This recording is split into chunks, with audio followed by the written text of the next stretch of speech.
convidar você para se atentar aí nos próximos minutos. Se você puder aí, desligue seu celular, coloque aí no máximo no silencioso, para que ele não toque aí na hora dos nossos estudos. Se prepare aí para ouvir aquilo que Deus tem a falar ao seu coração. E abra sua Bíblia, lá em 1 Reis, capítulo 14, vamos lá, achou aí? 1 Reis 14, amém? Está comigo? Vamos orar mais uma vez, feche seus olhos. Pai, nesta hora nós nos voltamos a Ti em oração e pedimos ao Senhor que fale conosco, através do estudo da Tua Palavra, nesse estudo sequencial que temos feito há tanto tempo. E como é bom, Deus, poder estudar as Escrituras de uma forma assim tão especial. Fale conosco através de todo aprendizado e ensino dessa noite, para que saiamos daqui com um aprendizado ainda maior, crescidos e também podendo dedicar na prática da nossa vida aquilo que aprendermos nessa noite. Assim nós oramos em nome de Jesus. Amém, Senhor. Cegueira espiritual. Quantas vezes há pessoas que estão enxergando tão bem fisicamente, mas espiritualmente estão cegos? E outros que às vezes não estão enxergando nem tão bem assim, mas que têm uma vista sobre aquilo que Deus tem feito, sobre o reino de Deus e a partir da fé de uma forma sobrenatural. Hoje eu quero te mostrar um contraste entre um rei que via muito bem, mas era cego espiritualmente, e um profeta que já estava idoso e não via e não enxergava nada, mas era alguém que enxergava além do que os olhos podem ver, porque enxergava pela fé. Por isso hoje eu quero convidar você para esse estudo nesse capítulo 14, que vai nos continuar falando sobre o rei Jeroboão. Então deixa eu só recapitular de novo isso aqui, para que a gente possa entender bem essa sistemática, para você que está chegando hoje, ou para que você que chegou há pouco tempo nos nossos estudos ainda está meio perdido. Então vamos lá. Nós estamos traçando um contexto histórico de reinado, que começou com Saul, Davi e Salomão, ok?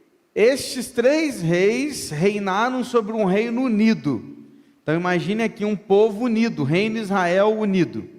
Depois de Salomão, seu filho Roboão, de forma muito imatura, e sem ter a sabedoria necessária, ele perdeu o reino, né? Na verdade, até porque Deus estava punindo Salomão por isso também, e o reino se divide. Então agora, a partir desse momento histórico, nós temos reino do sul e reino do norte, beleza? Então reino do sul e reino do norte, cada um vai ter o seu rei, e cada um vai ter a sua história. Vamos lá, recomeçando. Então, o reino do sul a gente tem Judá, e reino do norte a gente tem Israel, beleza? Então esses dois reinos, eles vão caminhar por um longo período juntos. Por isso que a partir do capítulo 12 de 1 Reis adiante, você sempre vai encontrar assim: o rei de Judá era fulano de tal, e o reino de Israel era o fulano, o cicrano. Por quê? Porque eram sempre dois reis, um reinando no sul e um no norte. E nós estamos, nesse momento, falando de Jeroboão, o rei primeiro do norte. Então, o primeiro rei do norte foi Jeroboão. E nós começamos a falar sobre ele na semana passada, inclusive aquela história, lembra? Dos profetas, do profeta lá que foi, que o leão o pegou, depois ficou do lado do jumentinho, e nem lembra disso, dessa história? Então, Jeroboão estava sendo alertado, advertido sobre a sua vida. E Deus estava ali o alertando: acorda, olha, muda, e nada aconteceu. E no capítulo 14, a gente continua então nessas advertências de Deus, mas agora de uma forma muito mais direta e prática daquele julgamento de Deus que viria sobre a família de Jeroboão. Então, depois do episódio dos profetas da semana passada, hoje nós veremos como Deus irá aplicar o juízo dele sobre a família e sobre a vida de Jeroboão, no capítulo 14, que nós vamos começar lendo a partir de agora. Os 3 primeiros versículos dizem assim: naquele tempo, Abias, filho de Jeroboão, adoeceu.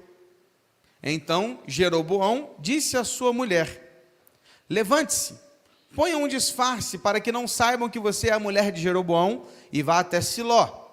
Eis que lá está o profeta Aías, que disse a meu respeito que eu seria rei sobre este povo. Leve com você 10 pães, alguns bolos e um pote de mel, e vá falar com ele, e ele lhe dirá o que vai acontecer com este menino. Jeroboão tinha um filho, primogênito, herdeiro do trono, chamado Abias. Abias já era um jovem, não um menino, uma criança, mas um jovem, já não sabemos exatamente a sua idade, mas pela questão histórica nós sabemos que ele já estava na sua adolescência para a juventude.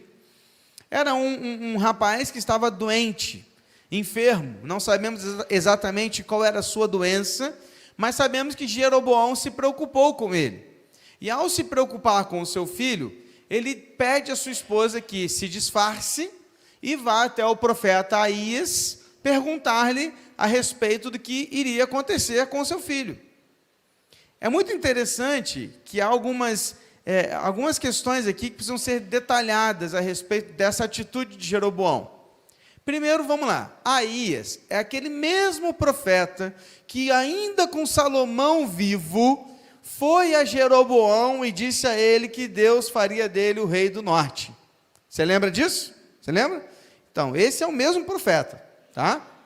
Então, Jeroboão pede à sua esposa que vá a este profeta, que morava no reino do norte. Ele não é do reino do sul. Siló é uma cidade do norte.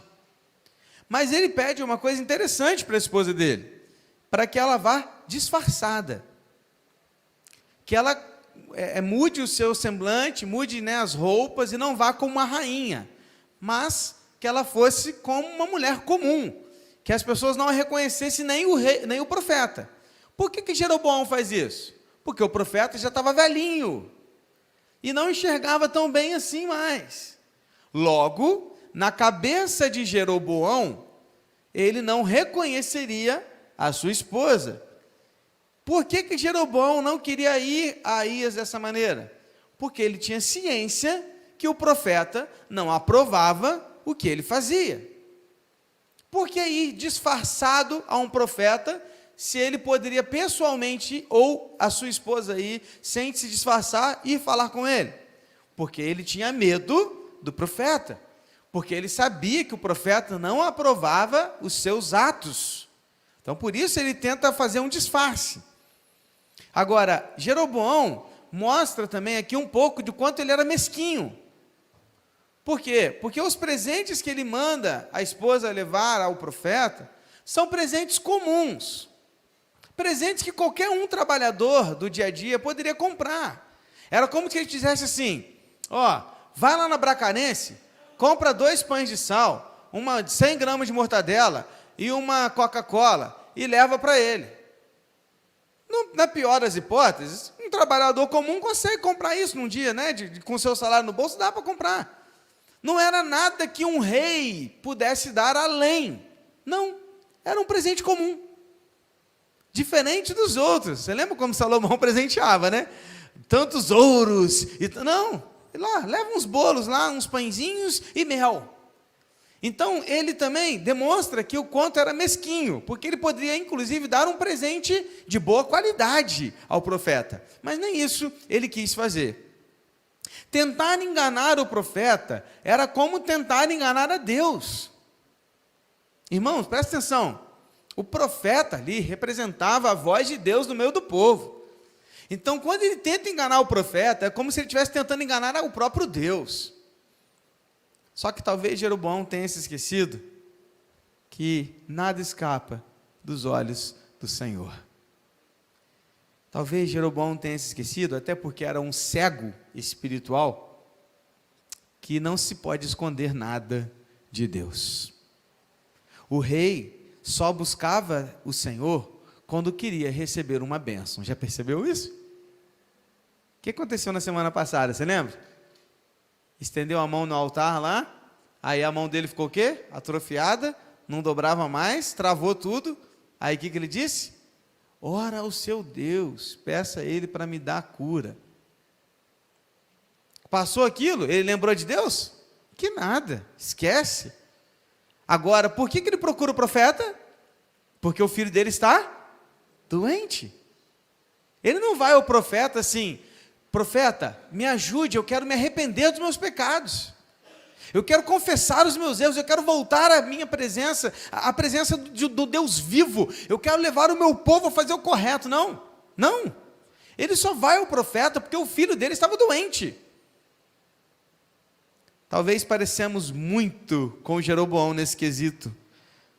Quantas vezes vamos a Deus apenas quando queremos algo, mas não pelo simples fato de adorá-lo, mas porque queremos alguma coisa dele. Jeroboão só procurava o Senhor por interesse. Aí o texto continua, de 4 a 5, diz assim: a mulher de Jeroboão fez o que lhe foi pedido, levantou-se, foi até Siló, entrou na casa de Aías. Este já não podia ver, porque os seus olhos já não se moviam por causa da velhice. Porém, o Senhor disse a Aías: eis que a mulher de Jeroboão está vindo para lhe perguntar a respeito do filho dela, que está doente. Assim e assim você deve falar com ela. Ao chegar, ela vai estar disfarçada. Perceba que interessante, o profeta estava cego, mas podia enxergar muito além que o rei Jeroboão, que tudo podia ver. A diferença está na fé deste homem.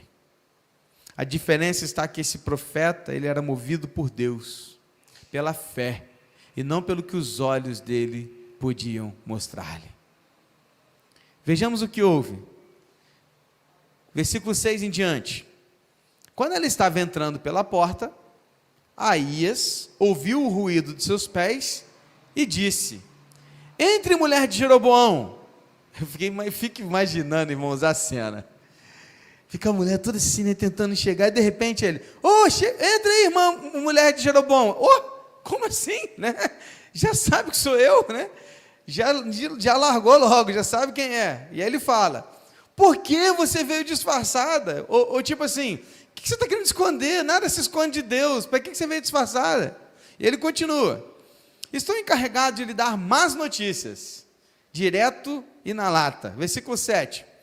Vai e diga a Jeroboão: assim diz o Senhor Deus de Israel: eu tirei você do meio do povo e fiz com que você se tornasse chefe sobre o meu povo de Israel. Tirei o reino da casa de Davi e o entreguei a você. Mas você não foi como o meu servo Davi, que guardou os meus mandamentos e me seguiu de todo o coração, fazendo somente o que é reto aos meus olhos. Pelo contrário, você fez o mal, pior do que todos os reis que vieram antes de você. Fez outros deuses e imagens de fundição para provocar minha ira e me virou as costas. Versículo 10. Portanto, eis que trarei o mal sobre a casa de Jeroboão e eliminarei de Jeroboão todo e qualquer indivíduo do sexo masculino, tanto o escravo como o livre, e lançarei fora os descendentes da casa de Jeroboão, como se lança fora o esterco, até que de todo ela se acabe. Se alguém da casa de Jeroboão morrer na cidade, os cães o comerão, e se alguém morrer no campo, as aves do céu o comerão, porque o Senhor o disse. Dá uma parada aí primeiro. Vamos analisar essa fala aqui do profeta a respeito daquilo que Deus havia dito a ele. Primeiro, irmãos, que ele já chega dizendo assim no versículo 6, estou encarregado de lhe dar más notícias. É muito interessante esse termo, porque o termo encarregado no hebraico traz a ideia de ter sido enviado por alguém. Então a ideia aqui era como se ele estivesse dizendo assim: olha, eu fui enviado por Deus para te dar uma má notícia. Era basicamente, no português claro e reto, seria isso que o profeta estava dizendo para ele. Ou seja, enquanto a mulher acreditava que havia sido enviada pelo rei para falar ao profeta, na verdade foi Deus em quem enviou o profeta para falar ao rei. Percebeu a diferença? Porque Deus está como um soberano sobre todas as coisas, e ainda que o rei achasse que estivesse no controle, na verdade ele só estava sendo usado por Deus para que chegasse à sua casa a profecia daquilo que ele iria fazer sobre ele. Na verdade, quem foi enviado não foi a mulher, foi o profeta. O profeta é duro e direto, assim como Deus havia mandado. E às vezes, queridos, pessoas ficam com raiva, né, de pessoas que, pastores, líderes, o que a gente chama de profeta de hoje em dia, né? Quando a gente fala a verdade, às vezes as pessoas ficam com raiva da gente, mas essa é a consequência de ser profeta, de ser direto no assunto, muitas vezes. E o profeta aqui, ele foi direto no assunto. Falou, tenho más notícias para você. Você vai levar más notícias para Jeroboão.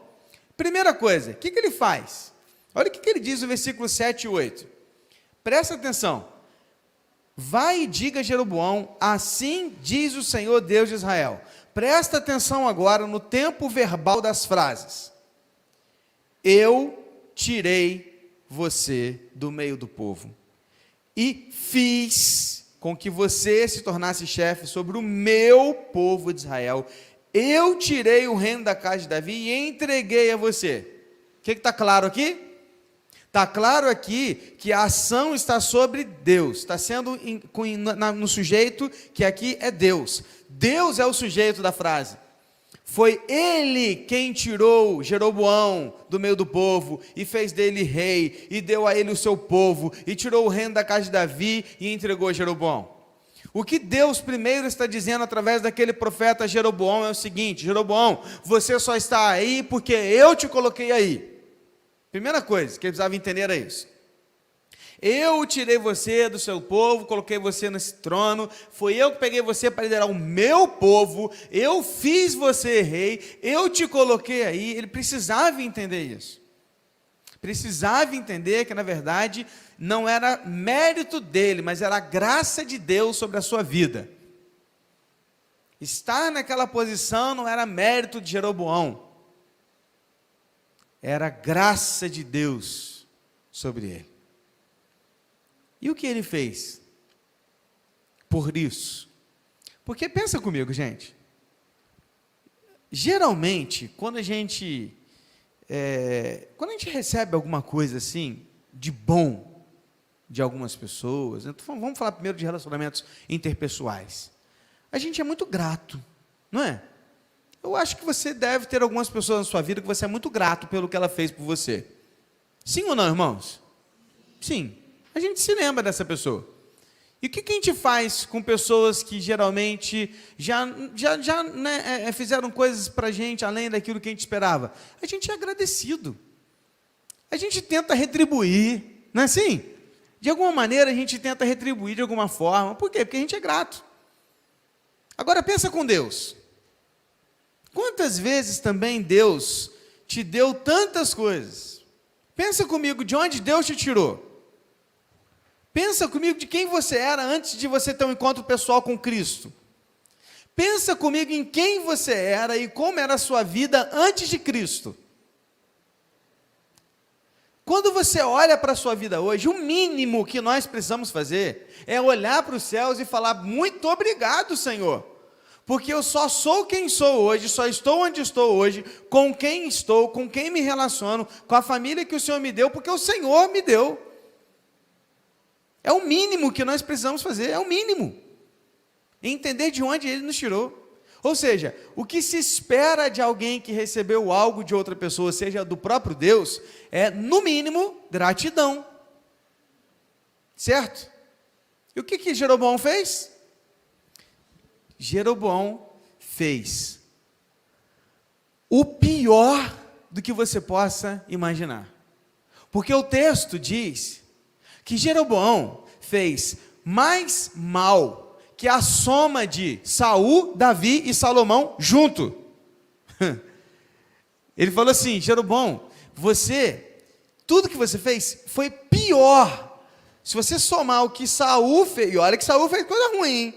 Salomão e Davi, os três juntos, não dá o resultado do tudo errado que você fez até agora.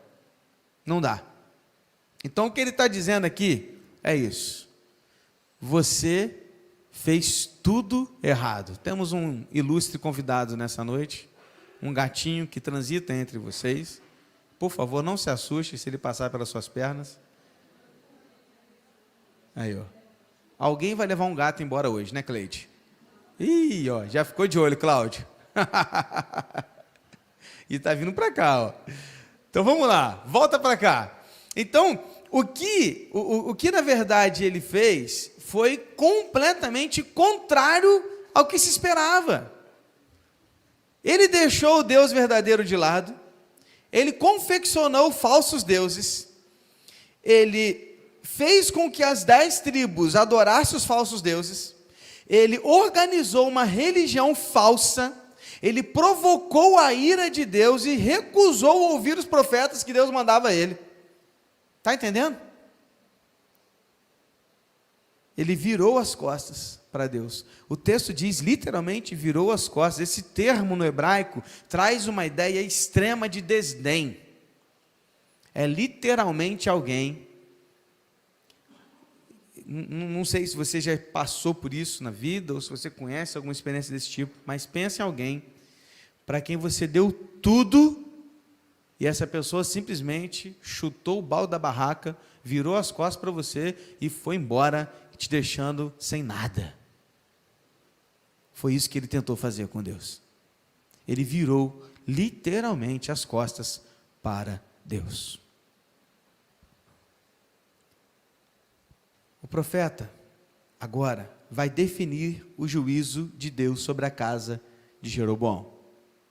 O que vem então de punição a Jeroboão? Primeiro, nenhum descendente homem iria sobreviver. Gente, isso aqui significa acabar literalmente com o nome daquela família. Que preste atenção. A forma da descendência daquele tempo era através do homem da casa. Então, por isso, muitas vezes, você lembra da história de Ruth? Nós já passamos por Ruth. Eu sei que você lembra, não lembra? Claro que você lembra. Então, lembra quando Ruth volta com a sua sogra Noemi, e elas não têm marido, elas não têm homem em casa, elas não têm nada. O que elas precisavam? De um homem que pudesse dar continuidade ao nome da família. Então, essa questão aqui, ela vem muito séria, por quê? Porque Deus está dizendo o seguinte: acabou a sua geração, Jeroboão. Acabou, seu nome vai acabar aqui agora. Daqui em diante não tem mais, você não vai ter mais filhos homens, e os seus homens, e todos os filhos homens, netos, vão morrer. Não só filhos, mas até o escravo da sua casa, eles, homens, vão morrer, todos.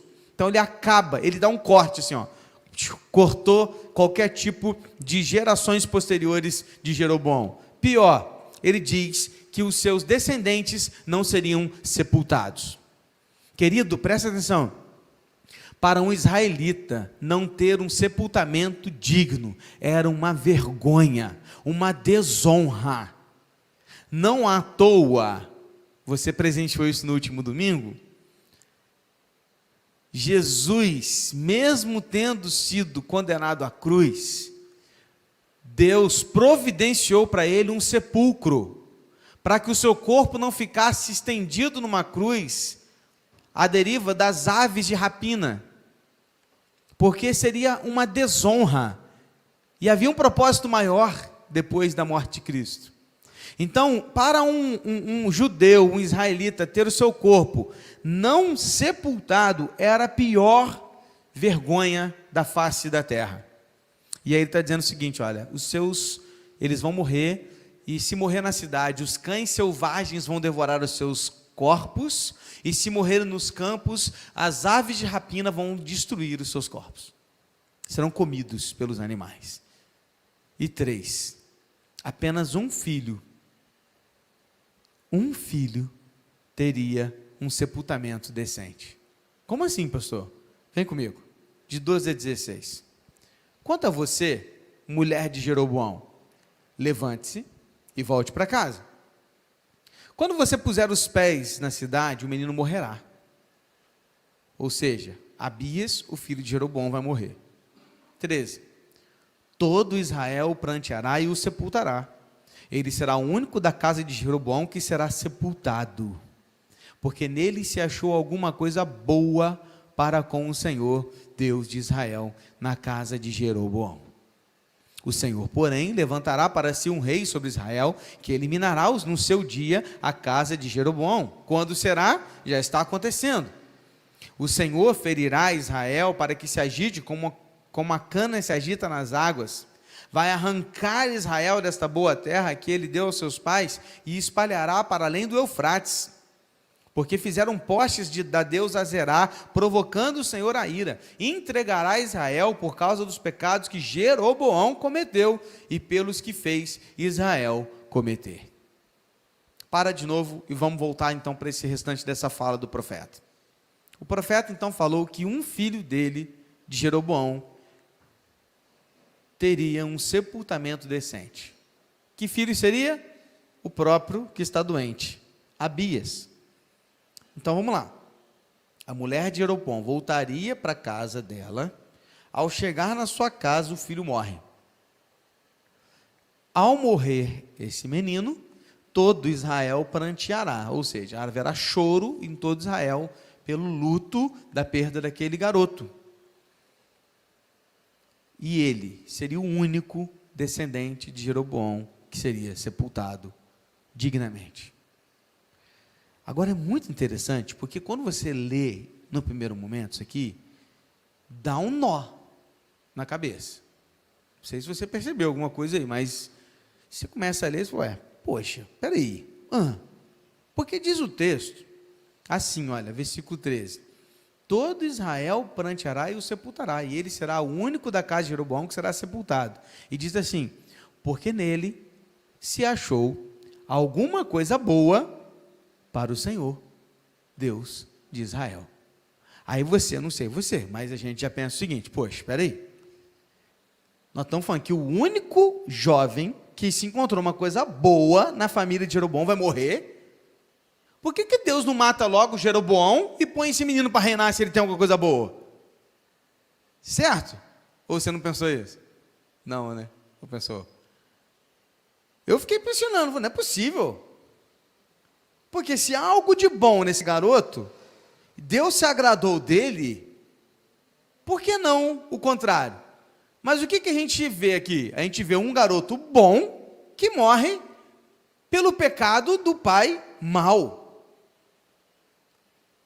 E aí, gente, algumas coisas aqui começam a fazer sentido quando a gente começa a entender, inclusive para as nossas vidas isso. Por quê? Porque o único filho do rei Jeroboão lhe seria tirado, porque Deus estava o poupando do mal que viria sobre a casa de Jeroboão. Presta atenção então. Vê como é que Deus enxerga as coisas diferente da gente. A morte de alguém é para nós um momento terrível e cruel, quanto mais de um jovem, certo? Mas nesse caso, Deus está provando e poupando a vida desse jovem de um sofrimento que viria pela frente, pela consequência das escolhas erradas do seu pai. Então, a morte desse garoto é uma bênção. Olha que coisa, hein? A morte dele é uma bênção, porque Deus está o poupando de viver e presenciar toda a punição que ele estava dando à família e aos descendentes de Jeroboão pelos erros do seu pai. Às vezes, queridos, aquilo que aos nossos olhos é uma desgraça, na verdade é uma bênção. Tudo depende do quão cegos nós estamos espiritualmente. Sabe por quê? Porque a gente tem uma forma de olhar para a vida muito pequenininha. A gente está olhando para cá, gente. E parece que a gente quer que essa vida aqui seja eterna, não é?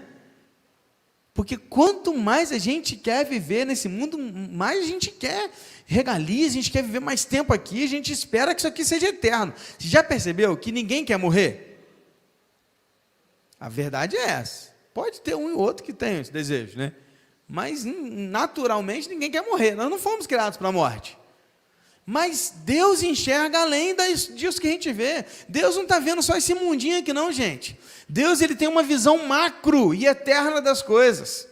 Então quando ele tira esse jovem deste mundo cruel, ele não está punindo esse jovem não, ele está dando uma bênção na vida dele. Ele está o retirando de um mundo pecador, cruel, injusto, cheio de dificuldades, em que havia uma consequência para a família de Jeroboão pelos erros do seu pai, que ele iria sofrer se ele continuasse vivo. Mas Deus o tira e o põe num lugar muito melhor, porque ele o põe ao seu lado. Porque diz o texto que aquele menino era um menino justo, que Deus via coisa boa nele. É meio louco a gente entender isso, né? Mas essa é a verdade. Presta atenção. Às vezes, aquilo que aos nossos olhos é uma desgraça, é uma bênção de Deus nas nossas vidas. Tudo depende do como você está enxergando aquilo que Deus está fazendo. O profeta não termina aqui. Versículo 14, ele vai dizer que o Senhor, porém, levantará para si um rei sobre Israel, que eliminará no seu dia a casa de Jeroboão. Ou seja, agora ele está profetizando sobre Jeroboão. Jeroboão, sua hora vai chegar, você vai ser cortado, você não vai continuar mais como rei, tá? Então esse dia vai chegar. Então o que Aías está profetizando? Está profetizando o descendente de Jeroboão, que vai reinar por 2 anos e depois vai ser assassinado. Então é o checkmate. Daqui a pouco você vai ver a dança das cadeiras dos reis. Então, ó, Jeroboão é o primeiro rei. Ele vai ser retirado do trono e vai entrar o filho dele, Nadab. Nadab vai ficar 2 anos e vai vir Baasa, que vai matá-lo para tomar o trono. Mas isso é papo para outros dias, só para você entender a história. Ou seja, a profecia já estava vindo sobre a vida de Jeroboão, o seguinte: você vai ser tirado do trono. Isso dia vai chegar. Mas não vai parar por aí não. Olha o versículo 15. O Senhor ferirá Israel para que se agite como a cana se agita nas águas. Vai arrancar Israel desta boa terra que ele deu aos seus pais, e o espalhará para além do Eufrates, porque fizeram postes da deusa Azerá, provocando o Senhor a ira. O que o profeta está vislumbrando aqui? 722 a.C. Ele está olhando lá na frente. Para você que entende um pouquinho da história de Israel, você sabe que essa é uma data importante. 722 a.C. é uma data, é um marco do final de Israel, Reino do Norte, onde eles são levados pela Assíria e espalhados pelo mundo. E aí acaba o Reino do Norte. Não existe mais Israel a partir de 722 a.C. Por isso que quando Jesus vem ao mundo, há uma rixa entre judeus e samaritanos. Porque os samaritanos, eles são descendentes desse reino do norte, misturado com esse monte de povo que veio depois. E aí, há essa briga, porque o judeu continuou aqui, mas o norte não, Israel não, acabou. Então se misturou tudo. Então o que o profeta está dizendo aqui? Israel, reino do norte, vocês vão sofrer também.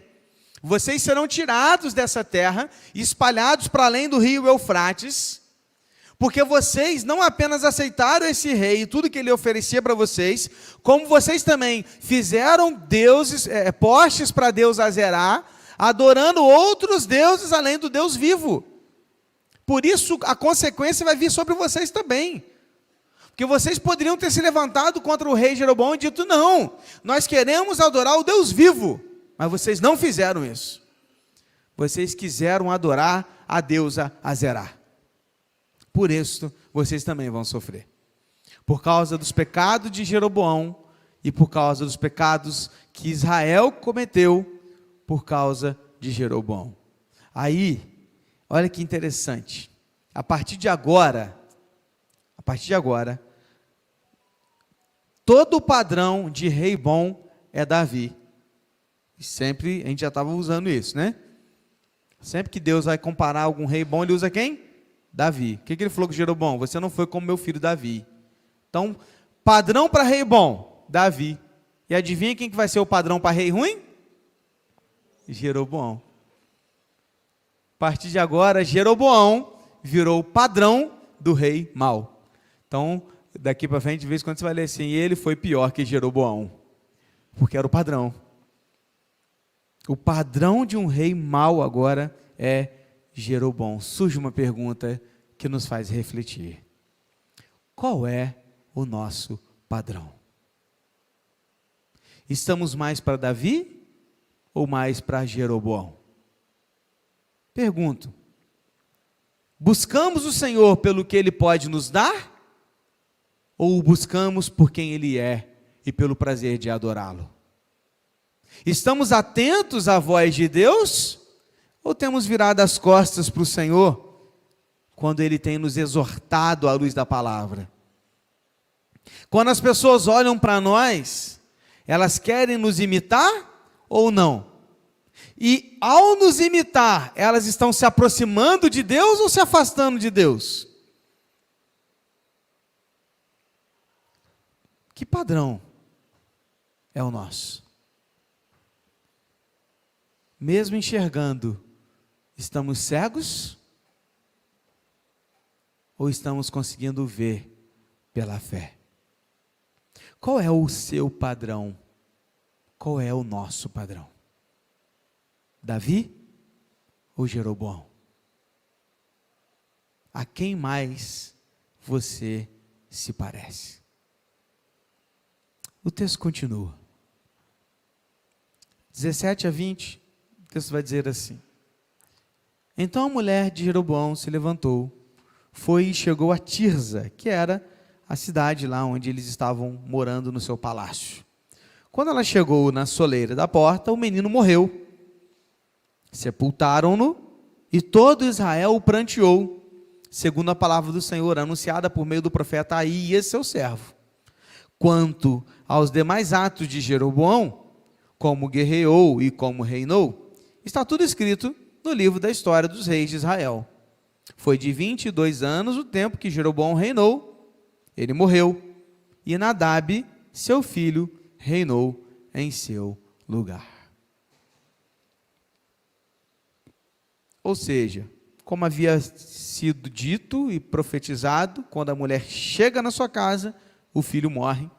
Quando ele morre, todo Israel chora, estão em luto, e Jeroboão continua a fazer tudo errado. Qual o resultado na vida de Jeroboão? A mão do rei curada, mas um altar destruído. E agora, um filho morto. Em breve, seu exército será derrotado e ele perderá o trono de Israel. Quantas vezes Deus precisaria advertir Jeroboão para que ele se arrependesse? Talvez nem milhares de vezes seria necessário ou possível, porque Jeroboão era cego espiritualmente e surdo para a palavra de Deus. Sabe, queridos, às vezes Deus tem nos advertido tanto. Às vezes Deus tem falado tanto conosco.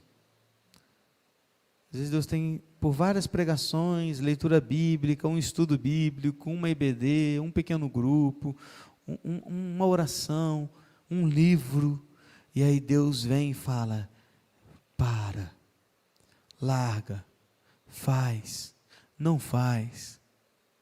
Deus repete, e repete, e repete. A pergunta que se faz é: estamos ouvindo? Ou estamos virando as costas? Porque é de duas uma: ou a gente não está ouvindo, ou ao ouvir, viramos as costas. A pergunta que se faz é: quantas mais advertências Deus precisará fazer para que a gente se arrependa e mude as nossas práticas? Irmãos, ninguém era capaz de pecar como Jeroboão naquele tempo. Foram 22 anos de reinado sobre Israel. Em 22 anos de reinado, Jeroboão levou a sua família e a sua nação à ruína. Jeroboão morreu e foi sucedido pelo seu filho, que seria também assassinado. Um dia, não haveria mais descendentes masculinos de Jeroboão, porque era profecia. E um dia, também não haveria mais 10 tribos de Israel, porque também era uma profecia. E eu te pergunto: Jeroboão foi um rei de sucesso? Vamos analisar a partir de uma ótica mundana e humana. 22 anos reinando, podemos dizer que foi um rei de sucesso. Ninguém fica 22 anos num trono à toa. Foram 22 anos, certo? Mas seria esse o sucesso? Sucesso não se baseia em nossas obras, mas em sermos obedientes e fiéis a Deus. Muitos terão uma vida rica e bem-sucedida aos olhos humanos, mas ainda assim, nunca terão sucesso aos olhos de Deus. Por isso, não importa onde ou com quem você esteja, sendo líder ou liderado, rico ou pobre, bem-sucedido profissionalmente ou não, apenas mantenha-se fiel a Deus. Porque o sucesso não está em quanto você vai ganhar ou no quanto você vai trabalhar ou ser bem-sucedido nas suas áreas, mas é o tanto que você é fiel a Deus, mesmo em tudo isso que você tem vivido. Estava conversando com alguém essa semana e essa pessoa me compartilhava dizendo: pastor, eu fico numa crise ética, moral no meu trabalho que você não tem ideia, porque eu entro ali para trabalhar e todos os dias eles querem que eu minta, querem que eu fale mentiras por causa disso, daquilo e tal, e eu digo a eles: eu não vou mentir, e eles me olham torto, já querem a minha cabeça. Aí eu falei: prepare-se, porque até João Batista teve a sua cabeça cortada, porque foi fiel a Deus. O que é sucesso? Sucesso é a fidelidade única, exclusiva e restrita ao nosso Deus. Amém? Fechando aqui, embora o capítulo 14 não tenha terminado, mas eu vou deixar para a semana que vem, porque nós vamos falar agora do outro rei, de Roboão, na semana que vem. Aí nós vamos voltar para o reino do sul de novo, tá bom? Então vamos fechar aqui o reino do norte. Mas eu quero fechar te apresentando 5 breves, rápidas e lições diretas, que inclusive já foram até meio que citadas no decorrer do nosso estudo, mas eu queria apenas destacá-las para a gente fechar, terminar e nos despedir dessa noite. Primeira lição que se destaca é essa: não se engane, nada escapa dos olhos de Deus. Fingir ser alguém que não é, ou cometer atos disfarçados ou escondidos dos outros, não tem sentido, porque nós podemos até esconder e enganar os outros, mas jamais esconderemos e enganaremos a Deus, porque os olhos do Senhor estão em todo lugar, e de Deus não se zomba. Amém? Então, esquece isso. Se disfarce, vamos usar um outro jeito. Não, esquece. Nada escapa aos olhos de Deus. Segunda lição: Deus está no controle de todas as coisas. Jeroboão achava que estava enviando a esposa, mas na verdade era Deus que estava enviando o profeta. Deus usa quem Ele quer, na hora que Ele quer, para cumprir o seu propósito, porque Ele é soberano.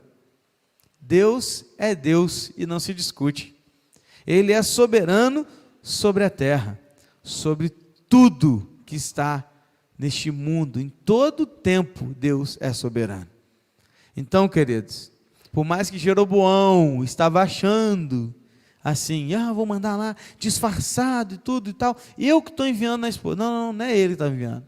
Deus é que estava enviando o profeta para falar com ele. Mas como o profeta estava velhinho, ele falou assim: manda a sua esposa aqui para ele ouvir o que tem que falar, para voltar para você. Deus é que manda.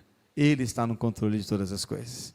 3, nossas escolhas pecaminosas podem levar todos ao nosso redor à ruína. Jeroboão não apenas acabou com a sua própria vida, mas ele levou a sua família e o seu povo para o buraco. Isso não é maldição hereditária, irmãos, tá? Não confundem, isso não é maldição hereditária. É resultado e consequência de pecado. Más escolhas. Então, quando escolhemos e caminhamos por caminhos errados, tortos, pecaminosos, nós estamos trazendo ao nosso redor, as pessoas a quem amamos, consequências terríveis. Tudo seria diferente Se Jeroboão tivesse prostrado diante de Deus e dito: Senhor, eu me arrependo, eu quero fazer a tua vontade, seus filhos não sofreriam essas mortes terríveis e o seu povo talvez não seria destruído como foi em 722 a.C. Mas por que isso aconteceu? Porque um líder levou todos ao seu redor a fazer o errado. Por isso, querido, preste atenção. Preste atenção. Não é porque está todo mundo seguindo alguém, que esse alguém tem a palavra de Deus para o seu coração. Cuidado. Cuidado, porque o que tem de gente falando hoje em dia em YouTube e internet não é de brincadeira. Cuidado. Não é porque tem 1 milhão de seguidores que essa pessoa tem uma palavra de Deus para o seu coração. Atente-se para aquele que caminha do teu lado, com você, com quem você pode ver a vida e dizer: cara, eu sei, eu conheço, eu posso caminhar ao lado dessa pessoa. Isso me leva a pensar em nossas famílias. Quantas e quantas vezes posso presenciar e ver filhos sofrendo pelas consequências e más escolhas dos pais? Quantas vezes? Essa semana aí, lidamos com 3 jovens diferentes, situações diferentes, casas diferentes, enfrentando situações problemáticas sérias, seríssimas. E eu posso te falar, todos eles, eu posso olhar para trás, para a história de vida deles e falar para você que há ali escolhas gravíssimas de erros seríssimos daqueles que vieram antes deles. Isso é maldição hereditária? Não. Isso é consequência de escolhas erradas e pecados, que na vida daqueles que estão ao nosso redor sofrem por aqueles que escolheram errado atrás. Não confunda as coisas. Porque maldição hereditária, a gente quer libertação, né? Todo mundo quer libertação, já percebeu? É mais fácil no 7 semanas de libertação que num dia de arrependimento. Então, não é libertação, é arrependimento, confissão de pecado, mudança de prática de vida. É isso que Deus quer da gente. É disso que se espera no servo de Deus. 4. O que você e eu enxergamos como algo ruim pode ser uma bênção e vice-versa. O que pode ser uma bênção aos seus olhos pode não ser exatamente aquilo que Deus quer para você. A morte do filho de Jeroboão parecia uma desgraça, mas foi uma bênção para ele. Deus o poupou de sofrer coisas terríveis. E os 22 anos de reinado de Jeroboão poderiam até ser entendidos como bênção, mas foi uma desgraça para o seu povo e para a sua família. Percebe? Então, nem sempre o que nós enxergamos como algo ruim é tão ruim assim. Às vezes é uma bênção, às vezes é Deus fechando uma porta. E às vezes portas fechadas dói, né? Porque às vezes bate na nossa lata, né? Pá! E acerta, e machuca, né? A gente fica sofrendo, achando: puxa vida, eu gostava tanto daquela porta. E Deus fechou. E para você foi uma desgraça. Mas Deus falou assim: filho, é uma benção para você que eu estou fazendo. Calma. E às vezes algumas portas largas se abrem. E a gente fala: bênção. E Deus está falando assim: não. Não é não. Sai fora. E a gente está achando que é uma coisa boa, e Deus está falando assim: não é a que eu abri para você. Pastor, como é que é difícil? Como discernir? Vem para a palavra, filho. Porque é aqui que Deus vai nos ajudar a discernir entre aquilo que vem de Deus e o que não vem de Deus. Como que a gente vai tendo mais condições de enxergar a palavra de Deus? Lendo a palavra de Deus. Cuidado. O que pode ser uma bênção ou não é, ou o que é coisa ruim pode ser uma bênção para a sua vida. Para a gente fechar, 5ª e última lição. Somos modelo para alguém. Que tipo de modelo você tem sido? Davi passou a ser o modelo de um bom rei. Jeroboão passou a ser o modelo de um mau rei. E você? Qual é o modelo que você tem sido para o próximo? Que tipo de modelo você é para os seus filhos? Que tipo de modelo você é para a sua casa? Que tipo de modelo você é para aqueles que o cercam? Que tipo de modelo você é para aqueles que trabalham com você? Que tipo de modelo? Está mais para Davi ou está mais para Jeroboão? Seja qual for os dois, eu te apresento um modelo ainda melhor. Seja imitador de Cristo. Porque este sim é um modelo perfeito de Deus para as nossas vidas. Amém? Que tipo de modelo nós somos? Feche seus olhos, vamos orar. Pai, muito obrigado por esse estudo, obrigado por essa palavra que nos confronta, que nos exorta, que nos faz pensar, refletir e também nos faz temer, porque às vezes a verdade é que a gente tenta se esconder, Deus, e a gente coloca algumas máscaras e disfarça algumas coisas, tentando fingir sermos algumas pessoas que na verdade nós não somos, muitas vezes para agradar, não o Senhor, mas para agradar homens. Perdoa-nos, porque tantas vezes temos sido modelos negativos para as pessoas. Perdoa-nos, porque tantas vezes murmuramos e reclamamos tanto quando o Senhor nos tira algo, e que na verdade o tirar algo, quando vem do Senhor, é uma bênção. Só que a gente não sabe. Ajuda a gente, Deus, a discernir isso. Ajuda-nos a não sermos cegos espirituais como era Jeroboão, mas que sejamos,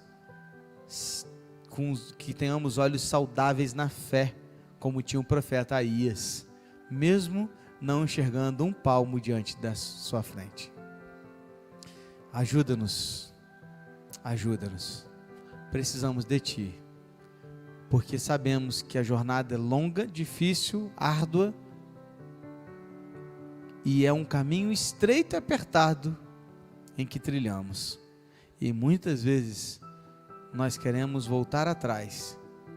Não nos deixe retroceder, mas nos ajude a avançar para a Tua glória, em nome de Jesus. Amém, Senhor. Amém, querido? Que Deus abençoe as nossas vidas. Eu estou feliz porque são 8:55. Eu acabei antes de 9 horas hoje. Uhul! Mas também comecei às 8, né, cara? Então também não tinha jeito, né? Então, gente, que bom que você ficou aí, que bom que você está aí com a gente. Que Deus abençoe muito a sua vida e a gente possa voltar para casa aí desafiados a fazer ainda melhor e ainda mais correto aos olhos do nosso Deus, tá bom? Que Deus te abençoe. Você pode ficar em pé no seu lugar, querido? Vamos orar encerrando e pedindo também a bênção do Senhor sobre as nossas vidas. Tem feriado aí chegando, né? Para quem vai curtir o feriado, para quem vai descansar, para quem não vai trabalhar e para quem vai trabalhar no feriado também, né, Marcelo? Tem aqueles que vão trabalhar no feriado e que Deus abençoe aí a vida de todos, né? Seja descansando, seja trabalhando, seja em casa ou passeando, que seja uma bênção o seu restante de semana e que tudo seja para a honra e para a glória do nosso Deus, tá bom? Vamos orar. Pai, muito obrigado, Deus, pelo culto que tivemos, obrigado pelos irmãos que aqui se encontram, muito obrigado pelas crianças que estão lá em cima ensaiando. Continue a abençoar as nossas vidas e nos dê, ó Deus, um restante de semana guardado por Ti. Guarda, ó Deus, aqueles que estiverem viajando, passeando, outros, ó Deus, que estiverem trabalhando, e aqueles ainda que ficarem apenas descansando nas suas casas, que o Senhor possa abençoar, guardar, proteger e fazer, ó Deus, que seja um restante de semana abençoado por Ti. E que no domingo estejamos juntos, reunidos como igreja do Senhor, mais uma vez, para Te servir, para Te adorar, para prestar ao Senhor o nosso culto de gratidão e adoração. E que seja uma bênção também o próximo domingo e todos os outros quando estivermos reunidos com a Tua igreja. E agora que o amor de Deus o Pai, e a graça salvadora do nosso Senhor e Salvador Jesus Cristo, a comunhão e a consolação do Santo Espírito de Deus, esteja com todo o povo de Deus espalhado na face da terra, mas em muito particular com o Teu povo aqui neste lugar, agora e para todo o sempre. Amém, Senhor. Que Deus assim nos abençoe. Estamos encerrando o culto dessa noite. Você pode se assentar com uma oração silenciosa. Nós encerramos o nosso culto.